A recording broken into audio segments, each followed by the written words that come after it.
As soon as all had ate, and the elder ones paid, the carriage was ordered, and after some contrivance, the whole party, with all their boxes, work-bags, and parcels, and the unwelcome addition of Kitty's and Lydia's purchases, were seated in it.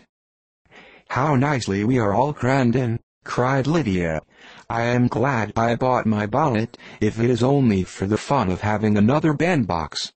Well, now let us be quite comfortable and snug, and talk and laugh all the way home. And in the first place, let us hear what has happened to you all since you went away. Have you seen any pleasant men? Have you had any flirting? I was in great hopes that one of you would have got a husband before you came back. Jane will be quite an old maid soon, I declare. She is almost 23. Lord, how ashamed I should be of not being married before 23. My Aunt Phillips wants you so to get husbands, you can't think. She says Lizzie had better have taken Mr. Collins, but I do not think there would have been any fun in it. Lord, how I should like to be married before any of you, and then I would chaperone you about to all the balls. Dear me, we had such a good piece of fun the other day at Colonel Forster's. Kitty and me were to spend the day there, and Mrs. Forster promised to have a little dance in the evening. By the by, Mrs. Forster and me are such friends, and so she asked the two Harringtons to come, but Harriet was ill, and so Pen was forced to come by herself. And then, what do you think we did? We dressed up Chamberlain in woman's clothes on purpose to pass for a lady. Only think what fun. Not a soul knew of it, but Colonel and Mrs. Forster, and Kitty and me, except my aunt, for we were forced to borrow one of her gowns, and you cannot imagine how well he looked. When Denny, and Wickham, and Pratt, and 2 or 3 more of the men came in, they did not know him in the least. Lord, how I laughed, and so did Mrs. Forster.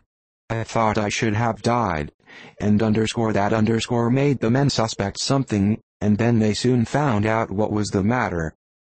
With such kinds of histories of their parties and good jokes, did Lydia, assisted by Kitty's hints and additions, endeavor to amuse her companions all the way to Longbourn.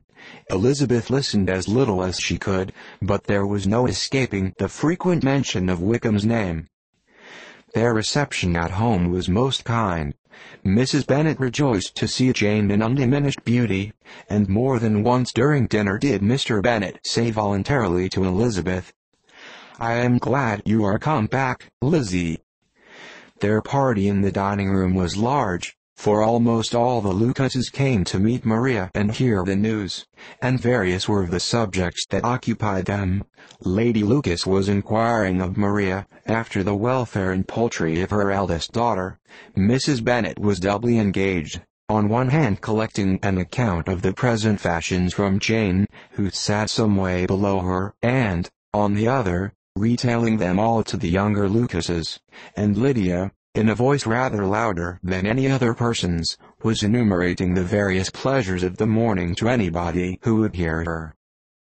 "Oh, Mary," said she, "I wish you had gone with us, for we had such fun. As we went along, Kitty and I drew up the blinds, and pretended there was nobody in the coach, and I should have gone so all the way, if Kitty had not been sick, and when we got to the George, I do think we behaved very handsomely, for we treated the other 3 with the nicest cold luncheon in the world, and if you would have gone, we would have treated you too. And then when we came away it was such fun. I thought we never should have got into the coach. I was ready to die of laughter. And then we were so merry all the way home.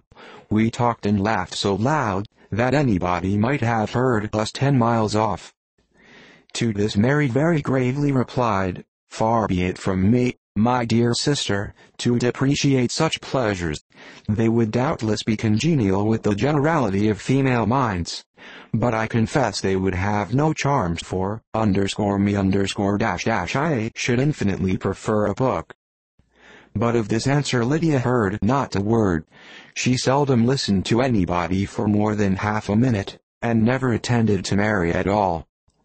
In the afternoon Lydia was urgent with the rest of the girls to walk to Brighton, and to see how everybody went on, but Elizabeth steadily opposed the scheme. It should not be said that the Miss Bennets could not be at home half a day before they were in pursuit of the officers. There was another reason too for her opposition. She dreaded seeing Mr. Wickham again, and was resolved to avoid it as long as possible. The comfort to her of the regiment's approaching removal was indeed beyond expression. In a fortnight they were to go, and once gone, she hoped there could be nothing more to plague her on his account.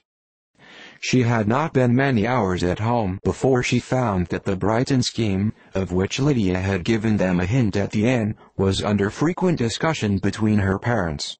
Elizabeth saw directly that her father had not the smallest intention of yielding, but his answers were at the same time so vague and equivocal, that her mother, though often disheartened, had never yet despaired of succeeding at last.